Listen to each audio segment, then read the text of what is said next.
The Twiddle Twins' Haunted House by Howard Goldsmith. Who's knocking at the door? Tap, tap, tap. Tabitha Twiddle opened her eyes. The tapping had woken her. She felt sleepy. She looked at the clock. It said 5 o'clock. Tabitha pulled the blanket over her head. She tried to go back to sleep.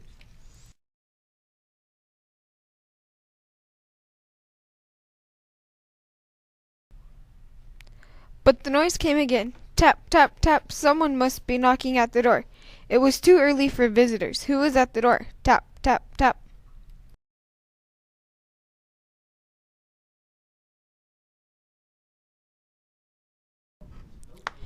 Tabitha hopped out of bed. She went into the hall, listening for her parents' door. She heard zzz.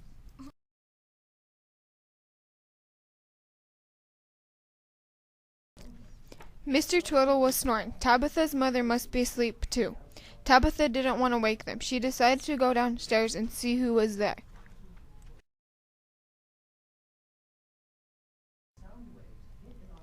As Tabitha started down the steps, her twin brother Timothy opened his door. His left eye was closed. He's still half asleep, Tabitha thought. Who's knocking at the door? Timothy asked.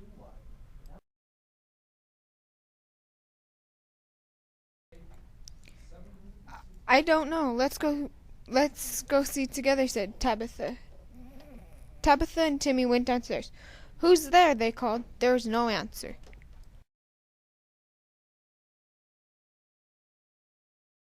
They looked out the window. They didn't see anyone. Tabitha opened the door. No one was there. Whoever it was went away, said Timothy. As they started upstairs, the tapping began again. They dashed to the door, but no one was there.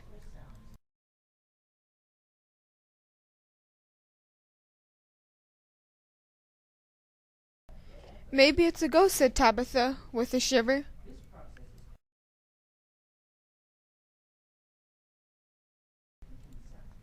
The Twiddle family had just moved into this house. Neighbors said the house was haunted.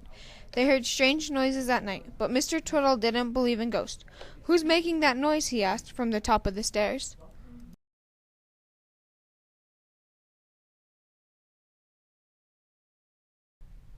Mrs. Twiddle stood beside him, her hair in curlers. Someone's knocking at the door, said Tabitha. Who is it? Mrs. Twiddle asked. No one, Timothy answered. What? Mr. Twiddle cried. No one's knocking at the door. Tap, tap, tap. Do you call that no one? Mr. Twiddle asked. The Twiddles exchanged puzzled looks.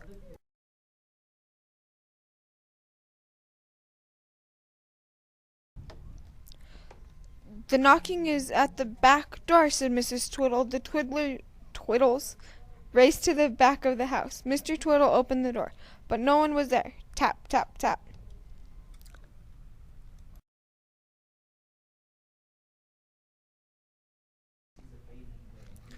It's in the next room, said Mrs. Twiddle. They ran into the dining room. There was a tapping at the window. Mr. Twiddle pulled back the curtain. No one was there.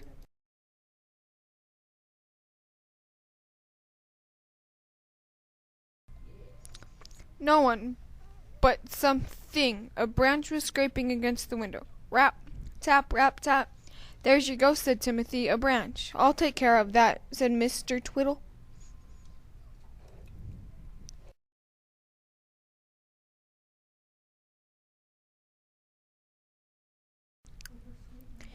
He went outside and sawed off the branch. Now it's quiet. We can all go back to bed, he said.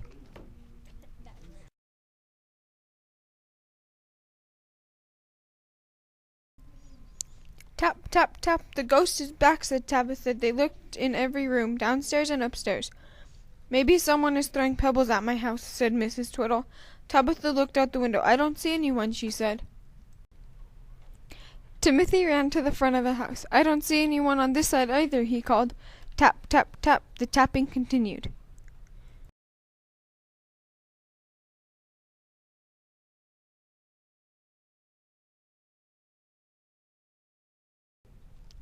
I knew it, said Tabitha. It must be ghosts. The house is full of them.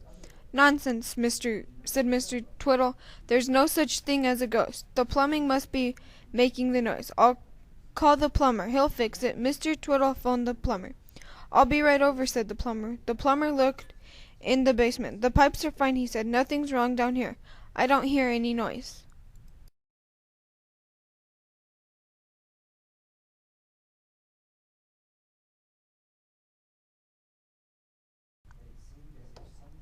Then all of a sudden, tap, tap, tap. The sound seemed to be everywhere and nowhere.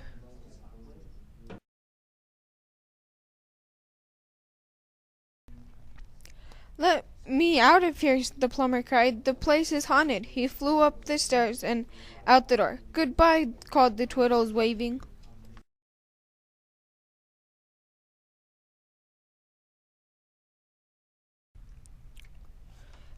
The mouse catcher. The tapping must be mice, Mr. Twiddle decided. Mice, cried Mrs. Twiddle. Her hair curlers popped off her head. Don't be afraid, said Mr. Twiddle. I'll call the mouse catcher and he'll get rid of the mice.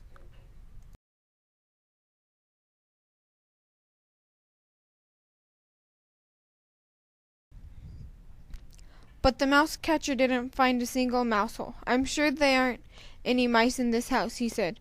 Then the tapping began. Again, the mouse catcher said, I have to go. He left the house as quickly as the plumber had.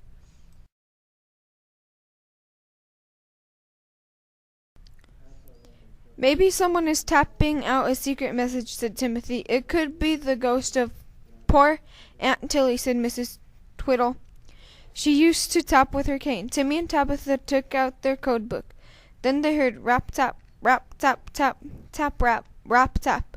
Timothy looked through the code book. That means pass the spaghetti. What kind of message is that? He asked. It must be a hungry ghost, said Tabitha. Timothy's ears stood up. Listen, he said, it's coming from the basement again.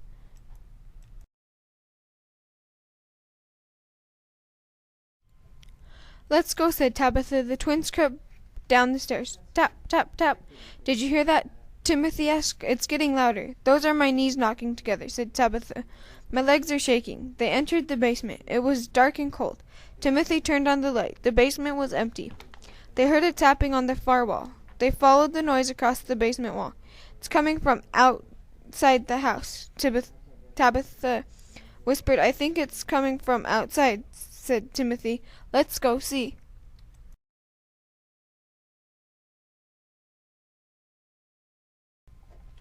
The uninvited guests.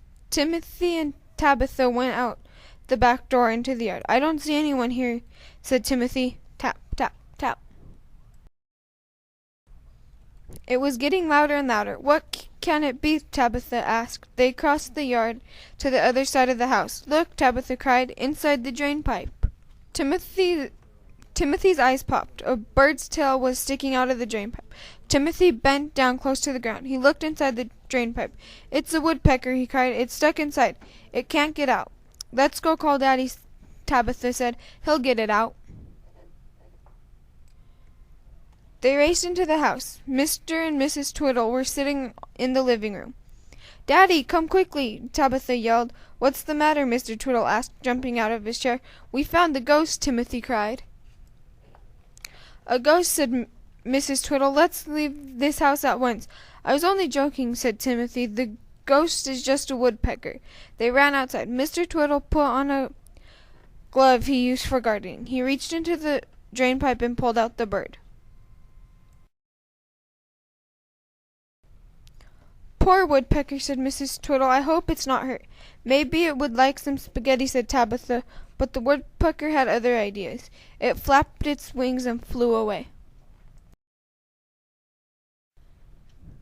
That silly bird mistook the drain pipe for a tree trunk, said Timothy, a hollow one. Speaking of hollow, my stomach feels empty, said Mr. Twiddle.